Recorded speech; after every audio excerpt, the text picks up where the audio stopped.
तो देखो, हमारी जो आज की क्लास है वो ये है कि वर्तमान में आप जानते होंगे कि राष्ट्रपति चुनाव हुए हैं और भारत की जो नए राष्ट्रपति हैं वो बनी हैं, जिनका नाम है द्रौपदी मुर्मू। सिर्फ हर कंसेप्ट को सुनना है ध्यान से, हर लाइन को बहुत ही इतनी एकाग्रता के साथ सुनो जो लगभग 10 से 15 महीने जो आगामी परीक्षा होने वाली हैं, कोई भी एग्ज़ाम हो किसी भी लेवल का, उसमें आप उस क्वेश्चन को आसानी से हल कर सको। ठीक है, सवाल एक नहीं बनेंगे, इनसे सवाल बनने की बहुत संख्या है और बहुत ज़्यादा संख्या में सवाल अच्छे अच्छे बनते हैं, तो उन्हें सबको सुनना है पहले। ठीक है, तो भारत की जो नई राष्ट्रपति बनी है अभी हाल ही में जो उनका निर्वाचन हुआ है, तो उनका नाम है द्रौपदी मुर्मू, जो आपको याद होना चाहिए।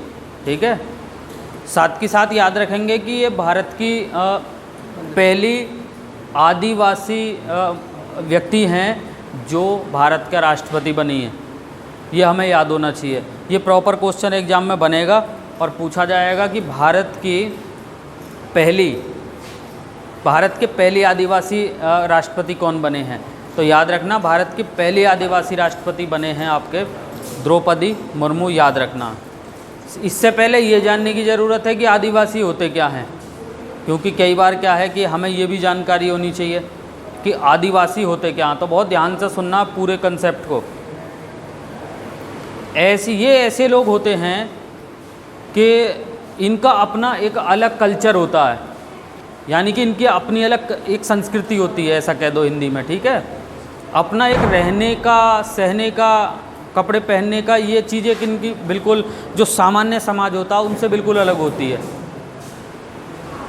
दूसरी बात याद रखना कि इनका जो अधिकांश विस्तार है कहाँ देखने को मिलता है, चूँकि ऐसे क्वेश्चन भी रिलेट करके बन सकते हैं एग्जाम में, इसे अच्छी तरीके से याद रखना। तो इनका जो अधिकांश विस्तार है वो पहाड़ी क्षेत्र में और जंगली क्षेत्रों में ये अधिक देखने को मिलते हैं। अच्छी तरीके से समझ लें आदिवासी होते क्या हैं। आदिवासी लोग अधिकांशतः जंगलों में, पहाड़ी क्षेत्रों में देखने को मिलते हैं। इनका संस्कृति, इनका कल्चर कह देते हैं, एक ही बात है। इनका जो सामान्य समाज होता है, जैसे कि हमारा समाज है, इनसे कुछ अलग होता है, उन्हें कहा जाता है आदिवासी। ठीक है, तो भारत की पहली या पहले आदिवासी जो राष्ट्रपति बना है या बने हैं वो बने हैं आपकी द्रौपदी मुर्मू, याद रखना। ठीक है, इससे भी बेहतर सवाल और क्या हो सकता है। आज़ाद भारत के पहली राष्ट्रपति बनी है ये, आज़ाद भारत की भी पहली राष्ट्रपति है, यानी कि जिसका जन्म 26 जनवरी 1950 के बाद हुआ, वह व्यक्ति जो भारत का राष्ट्रपति बना है वो भी पहले ही है। ये हमें याद होना चाहिए। आज़ाद भारत के पहले राष्ट्रपति भी यही हैं।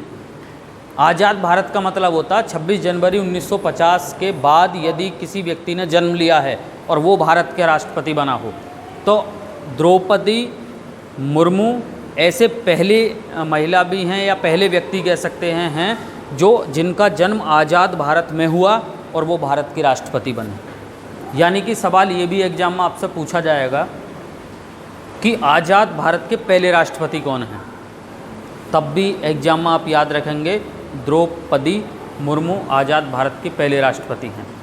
और साथ के साथ हम ये भी याद रखेंगे कि जो आज़ाद भारत है, आज़ाद भारत के जो पहले प्रधानमंत्री हैं वो नरेंद्र मोदी हैं, ये भी हमें याद होना चाहिए। क्लियर, ये भी हमें याद होना चाहिए। ठीक है, इसके साथ साथ अगर मैं इनकी द्रौपदी मुर्मू की बात करूं, द्रौपदी मुर्मू जो हैं वो इनसे पहले अगर अपने कैरियर की इनकी बात करें तो ये 2 बार विधायक भी रही हैं, MLA, member of legislative assembly. सवाल बढ़िया बन सकता कभी एग्जाम में, अच्छी तरीके से सुनना दोनों को। सवाल ये भी पूछा जा सकता है कि हाल ही में जो नई राष्ट्रपति बनी है द्रौपदी मुर्मू, इससे पहले वो कितनी बार विधायक रही हैं। तो 2 बार वो विधायक रही हैं, ये भी हमें याद रखना। अगर और ज़्यादा डीप जाएगा तो क्वेश्चन ऐसा भी पूछा जा सकता है कि दोनों बार कब कब बनी है। तो याद रखेंगे, एक तो सन 2000 में बनी है पहली बार और 2009 में ये दूसरी बार विधायक बनी थी, ये भी हमें याद होना चाहिए। ठीक है, इसके अलावा ये पार्षद भी रही हैं, जैसे पार्षद होते हैं आपके देखे होंगे नगर पालिका वगैरह में, तो पार्षद भी रही हैं। और ध्यान से सुनना है भारत की कोई पहली महिला पार्षद हैं जो राष्ट्रपति भी बनी है, ये भी हमें याद होना चाहिए। यानी कि भारत में पहले पार्षद तो बहुत महिला बनी हैं, लेकिन पार्षद बनने के बाद अगर कोई राष्ट्रपति पद तक पहुंची है तो वो पहली महिला हैं ये। यानी कि ये भी सवाल बन सकता है एग्ज़ाम में। मेरा कहने का अर्थ सिर्फ ये है कि ऐसे भी पूछा जा सकता है कि भारत की पहली महिला पार्षद कौन है जो राष्ट्रपति बनी, तो द्रौपदी मुर्मू। चूँकि आदिवासी क्षेत्र से आती हैं, तो जैसा कि मैंने अभी बताया इनका जन्म आज़ाद भारत में हुआ, तो याद रखना 20 जून 1958 को इनका जन्म हुआ। ये सवाल कभी एग्ज़ाम में बनना ही बनना है, तय है। चूँकि आज़ाद भारत की पहली राष्ट्रपति हैं तो निश्चित रूप से क्वेश्चन बनेगा कि उनका जन्म कब हुआ। 20 जून 1958 को इनका जन्म हुआ। इस बात से आप स्पष्ट हो सकते हैं कि हाँ, इनका जन्म 26 जनवरी 1950 के बाद हुआ। ठीक है। साथ ही साथ याद रखना है, ये जो द्रौपदी मुर्मू जो राष्ट्रपति बनी हैं, इनका जन्म जैसा कि मैंने अभी बताया 20 जून 1958 को हुआ। उड़ीसा के मयूरभंज जिले के बेदापोसी गांव में हुआ। ये भी हमें याद होना चाहिए। पहले मैं जो चीज़ें कंसेप्ट बता रहा हूँ बहुत ही ध्यान से ज़्यादा सुनना, बिल्कुल भी पूरा फोकस यहाँ पे होना चाहिए। राष्ट्रपति मुर्मू का जन्म 20 जून 1958 को उड़ीसा के मयूरभंज जिले के बेदापोसी गांव में हुआ। कभी भी सवाल बन सकता है ये कहाँ की मूल निवासी थी, उड़ीसा। ये अच्छी तरीके से याद होना चाहिए। ठीक है। चूँकि ये 2 बार विधायक रहीं, जैसा कि मैंने अभी बताया, सवाल ये भी बन सकता है कि मुर्मू जो कि हाल ही में राष्ट्रपति निर्वाचित हुई, पहले ये 2 बार विधायक रही हैं, कहाँ से 2 बार विधायक रही हैं, तो याद रखना है उड़ीसा के मयूरभंज जिले के राय रंगपुर सीट से ये 2 बार विधायक रही हैं। ये भी हमें याद रखना है। उड़ीसा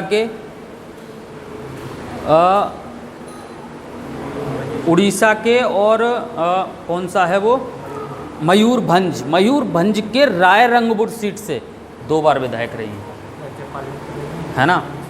और ध्यान से सुनना है एक कंसेप्ट को कि जब ये इस तरीके के क्वेश्चन बन रहे हैं तो एक एक पॉइंट को अच्छी तरीके से सुनना है और ध्यान रखना है। ये झारखंड की पहली महिला राज्यपाल भी रही हैं।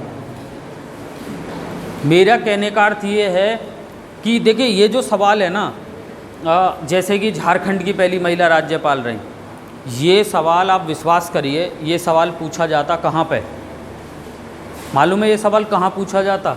ये सवाल मोस्टली झारखंड की परीक्षा से ज़्यादा पूछा जाता, लेकिन अब ये सवाल इंडिया लेवल पर पूछा जाएगा। मैं आपको एकदम स्पष्ट कर दूं इस विषय में, ये सवाल अब इंडिया लेवल पर ज़्यादा पूछा जाना है। क्यों? रीज़न है उसका, मुर्मू अब भारत की राष्ट्रपति बन चुकी हैं, तो अब सवाल ये इंडिया लेवल पर बन सकता है कि झारखंड की पहली महिला राज्यपाल कौन थी। तो झारखंड की पहली महिला राज्यपाल भी द्रौपदी मुर्मू हैं, ये भी याद रखना, जो सन 2015 में बनी थी। ये क्लियर होना चाहिए। ठीक है।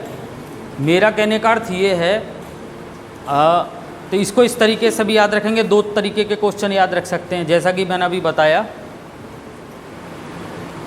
ये पहले राष्ट्रपति भी हैं ऐसे जो आदिवासी हैं, और समस्त भारत के सभी राज्यों की पहली राज्यपाल भी हैं जो आदिवासी महिला राज्यपाल बनी। ये भी हमें याद होना चाहिए। अब आप देख रहे हैं कितने सारे फैक्ट इनसे एग्जाम में बनते हैं। यानी कि पहली आदिवासी हैं जो राष्ट्रपति बनी, ये भी सही है। और ये भी याद रखना है कि पहली आदिवासी महिला भी हैं जो किसी राज्य की भारत में राज्यपाल बनी, यानी कि झारखंड की पहली महिला राज्यपाल भी बनी, सन 2015 में बनी। ये भी हमें याद रखना। ठीक है। तो ऐसे बहुत सारे क्वेश्चन हैं जो इनसे संबंधित बनते हैं, वो हमें याद रखना ही रखना है।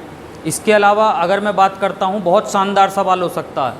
ये चीज़ चेंज हो चुकी है कॉन्स्टिट्यूशन में, और इसे अच्छी तरीके से याद रखिए। द्रौपदी मुर्मू अब वर्तमान में बनने के बाद मालूम है और एक चेंज क्या हुआ है कि देश की सबसे युवा राष्ट्रपति भी बनी है। दिमाग में बैठाइए मैं क्या कह रहा हूँ। क्वेश्चन ये भी पूछा जा सकता है वर्तमान में देश के सबसे युवा राष्ट्रपति कौन है। अब द्रौपदी मुर्मू हैं, क्योंकि 64 वर्ष 1 माह 8 दिन में ये राष्ट्रपति बन चुकी हैं। बहुत ध्यान से सुनना एक एक कंसेप्ट को, एक एक पॉइंट को। 64 वर्ष 1 माह 8 दिन में ये राष्ट्रपति निर्वाचित हुई। इससे पहले ये रिकॉर्ड नीलम संजीव रेड्डी के नाम था। वही नीलम संजीव रेड्डी जो निर्विरोध चुने गए थे। 64 वर्ष 2 माह और 6 दिन में वो राष्ट्रपति बने थे। ये हमें याद होना चाहिए। यानी कि वर्तमान में देश के सबसे युवा अगर कोई राष्ट्रपति हैं तो वो हैं द्रौपदी मुर्मू, जो वर्तमान में अभी राष्ट्रपति बनी है नहीं। ठीक है, यह हमें याद होना चाहिए। और अगर आपसे कोई पूछता है कि भाई किस तरीके से वर्तमान में युवा बनी हैं, तो 64 वर्ष 1 माह 8 दिन में ये राष्ट्रपति बनी है। इससे पहले ये रिकॉर्ड नीलम संजीव रेड्डी के नाम था, 64 वर्ष 2 माह और 6 दिन। ये भी हमें याद रखना। इसके बाद कई बार इस तरीके के सवाल मैंने देखा है, छोटे लेवल से लेकर बहुत सारे बड़े लेवल के एग्ज़ाम में पूछा जाता है कि राष्ट्रपति का क्रम क्या है। तो याद रखें, इनका मैं 2-3 क्रम बताऊंगा, उनको अलग अलग तरीके से याद रखना। अगर एग्ज़ाम में पूछा जाता है कि इनका महिला में क्रम कौन सा है, तो दूसरी महिला राष्ट्रपति हैं। ये हमें याद रखना है। ठीक है। अगर इनका पूछा जाता है कुल क्रम कितना है, तो कुल क्रम इनका 18वां है। ये हमें याद रखना है। अगर प्रॉपर पूछा जाता है कि नॉर्मल राष्ट्रपति के रूप में क्रम कितना है, तो 15वां क्रम है। ये भी हमें याद रखना है। तो 3 क्रम मैंने बताए हैं। इन 3 क्रम का अर्थ क्या, ज़रा समझ लें। अगर पूछा जाता महिला में क्रम कौन सा है, दूसरा।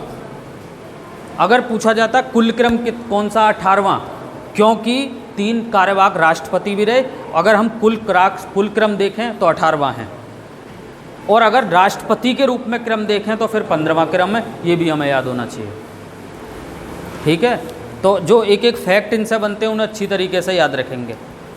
जैसे कि मैंने अभी लास्ट लेक्चर में एक और चीज़ बताया कि भाई सबसे कम उम्र की जो राष्ट्रपति बनी है वो अभी यही बनी है, यानी कि ये हो गई हैं। अब एक नया प्रश्न बन गया। सवाल ये भी पूछा जा सकता है सबसे अधिक उम्र के राष्ट्रपति कौन बने थे। तो याद रखना KR नारायण, जो 77 वर्ष की उम्र में भारत के राष्ट्रपति चुने गए थे। ये भी हमें याद होना चाहिए। समझ रहे हैं। चूँकि ये आदिवासी महिला हैं तो इनके माता पिता का भी कई बार टचिंग करके नाम पूछा जा सकता है। तो द्रौपदी मुर्मू की जो माता का नाम है वो किनगा टुडू है, जो हमें याद रखना है। चूँकि ये आदिवासी थी, किनगा टुडू इनकी माता का नाम। क्योंकि कई बार ऐसा है ना कि क्वेश्चन टचिंग करके कई बार पूछ लिया जाता है। ऐसे क्वेश्चन कई बार बन जाते हैं, तो याद रखेंगे। इसके अलावा अगर मैं बात करूं तो जैसे कि एक प्रश्न है एग्जाम में पूछा जाता है और आपसे आगे भी पूछा जाएगा, उत्तर प्रदेश से एकमात्र ऐसे व्यक्ति कौन हैं जो राष्ट्रपति बने? रामनाथ कोविंद, जो जस्टिस से पहले थे। ठीक है। तो उत्तर प्रदेश से बनने वाले एकमात्र व्यक्ति हैं रामनाथ कोविंद, जो राष्ट्रपति बने। ठीक इसी प्रकार याद रखना, उड़ीसा से अगर कोई पहला राष्ट्रपति बना है तो ये बनी है। इससे पहले वहाँ से कोई राष्ट्रपति नहीं बना। ये भी याद होना चाहिए। यानी कि एक एक फैक्ट क्लियर होना चाहिए। ये भी कभी पूछा जा सकता है उत्तर प्रदेश में ऐसा कौन सा व्यक्ति थे जो भारत के राष्ट्रपति बने? रामनाथ कोविंद, जो कि कानपुर पैरक से संबंधित थे, जो इनसे पहले थे। और ये उड़ीसा से पहले व्यक्ति होंगे या पहली एक महिला होंगी जो देश के लिए राष्ट्रपति बनी। ये भी हमें याद होना चाहिए। समझ रहे हैं। राष्ट्रपति यानी कि भारत का प्रथम नागरिक, सबसे ऊंचे संवैधानिक पद पर पहुंचने वाले व्यक्ति। ठीक है। इसके अलावा अगर मैं बात करूं तो ज़रा ध्यान देंगे, मैं कुछ आर्टिकल मोस्टली इनके संबंध में रिवीजन सा करा रहा हूं, चूँकि ये जो टचिंग आर्टिकल हैं ये फिर लगभग आपसे 10-12 महीना परीक्षा में लगातार पूछे जाने हैं, चूँकि इनसे रिलेट कर रहे हैं। ये आर्टिकल लगे हुए हैं। सबसे पहले मैं उसी आर्टिकल को लेता हूँ। आर्टिकल 52, भारत का एक राष्ट्रपति होगा। यह हमें याद रखना, पूछा जाएगा कि संविधान का कौन सा अनुच्छेद इस बात को कहता है कि भारत का एक राष्ट्रपति होगा। आर्टिकल 52। आर्टिकल 53 को याद रखना है कि संघ की कार्यपालिका शक्ति राष्ट्रपति में निहित होगी, या कह सकते हैं संघ की कार्यपालिका शक्ति राष्ट्रपति के पास होगी। तीसरा आर्टिकल जो इससे संबंधित महत्वपूर्ण याद रखना, आर्टिकल 54, जिसमें अभी ये वोट भी पड़े हैं। राष्ट्रपति के निर्वाचन में जो वोट डाले गए हैं वो लोकसभा, राज्यसभा और राज्यों की विधानसभाओं के निर्वाचित सदस्यों ने वोट डाला है। और आर्टिकल 54 इसी बात का प्रावधान करता भी है। ठीक है। आर्टिकल 55 राष्ट्रपति के निर्वाचन की रीति, यानी कि किस तरीके से वोट पड़ा है। तो आप स्टूडेंट सब जानते होंगे, यहाँ जितने भी बैठे हैं, हमने किसी को डायरेक्टली राष्ट्रपति को वोट नहीं दिया है, इसलिए राष्ट्रपति का निर्वाचन अप्रत्यक्ष रूप से होता है, इनडायरेक्ट इलेक्शन, और एकल संक्रमणीय मत प्रणाली के द्वारा होता है, जिसको कहा जाता है इंग्लिश में सिंगल ट्रांसफरेबल वोट सिस्टम, यानी कि एक व्यक्ति प्रेफरेंस के हिसाब से सबको वोट दे सकता है। ठीक है। आर्टिकल 56 राष्ट्रपति की पदावधि से संबंधित होता है, यानी कि राष्ट्रपति कितने वर्ष अपना कार्य करेगा, 5 वर्ष, निर्वाचित होने की तिथि से 5 वर्ष तक पद पर बना रहता है, ये भी हमें याद रखना है। और एक आर्टिकल जो लिंक करके हमें याद रखना ही रखना है, वो आर्टिकल 60 राष्ट्रपति की शपथ, जो अब ये 25 तारीख को लेंगी। और राष्ट्रपति को जो शपथ दिलाते हैं वो सर्वोच्च न्यायालय के मुख्य न्यायाधीश होते हैं, जो कि NV रमन्ना अब आगे आने वाले समय में दिलाएंगे। क्लियर? ठीक है। तो ये कुछ ऐसे कंसेप्ट हैं जो हमें